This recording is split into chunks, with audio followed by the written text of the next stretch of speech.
कभी सोचा है सड़क किनारे वो जो एक मामूली सा दिखने वाला खेल चलता है, वो आखिर इतना कैप्टिवेटिंग, इतना हिप्नोटिक क्यों हो सकता है? आज हम इसी धोखे के पीछे की पूरी कहानी को समझेंगे। तो सवाल ये है कि क्या ये बस एक मजेदार मैजिक ट्रिक है या फिर एक बहुत ही चालाकी से बिछाया गया जाल? चलिए पता लगाते हैं, इस राज पर से पर्दा उठाते हैं। बस सोच कर देखिए, शहर की कोई भीड़ भाड़ वाली सड़क, सामने 3 छोटी छोटी कटोरियां हैं और किसी एक के नीचे छिपी है एक गेंद, और शायद आपकी किस्मत भी। सुनने में, देखने में तो कितना कितना सिंपल लगता है, हाँ? वो जो ऑपरेटर है वो एक बड़ी सी मुस्कान के साथ आवाज देता है और एक पल को तो लगने लगता है कि अरे ये तो बहुत आसान है, इसे तो मैं चुटकियों में जीत सकता हूँ। लेकिन क्या ये सच में उतना ही आसान है जितना नजर आता है? और बस यहीं से कहानी में एक बड़ा ही दिलचस्प मोड़ आता है। देखिए, ये खेल सिर्फ तेजी का नहीं है, ये एक ऐसी कला है जिसे सालों की प्रैक्टिस से परफेक्ट किया गया है। अच्छा, अब जरा ध्यान से देखिएगा।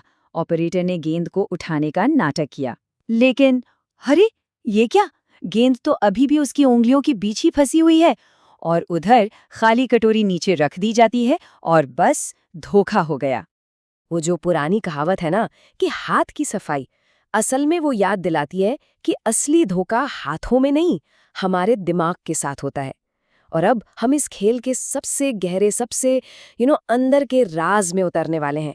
तो अब बात सिर्फ हाथ की सफाई की नहीं हो रही है, नहीं, असली खेल तो दिमाग के अंदर खेला जा रहा है, वो भी नजरों के ठीक सामने। हमारी आंखें कहाँ टिकी होती हैं? उन तेजी से घूमती कटोरियों पर, क्योंकि ऑपरेटर चाहता ही यही है।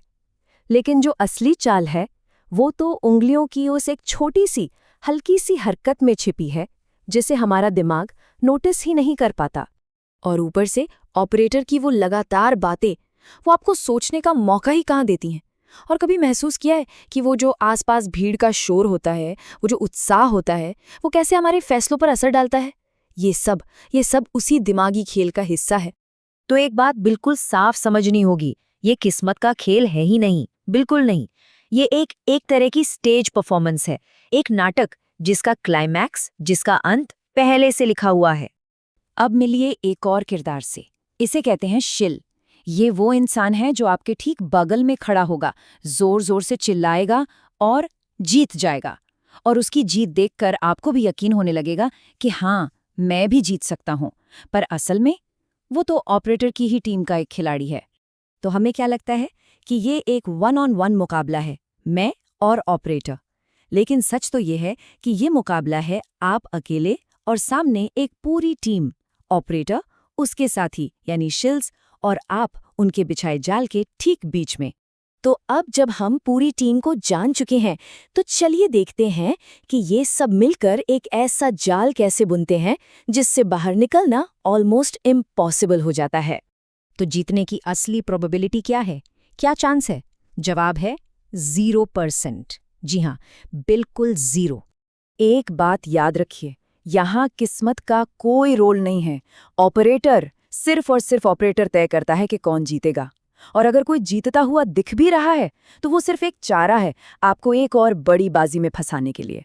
तो फिर इस खेल को जीतने का तरीका क्या है? गेंद वाली कटोरी को फॉलो करना? नहीं, इस खेल में जीत तब होती है जब हम ये पहचान लेते हैं कि ये खेल एक धोखा है और हम बस वहां से हट जाते हैं।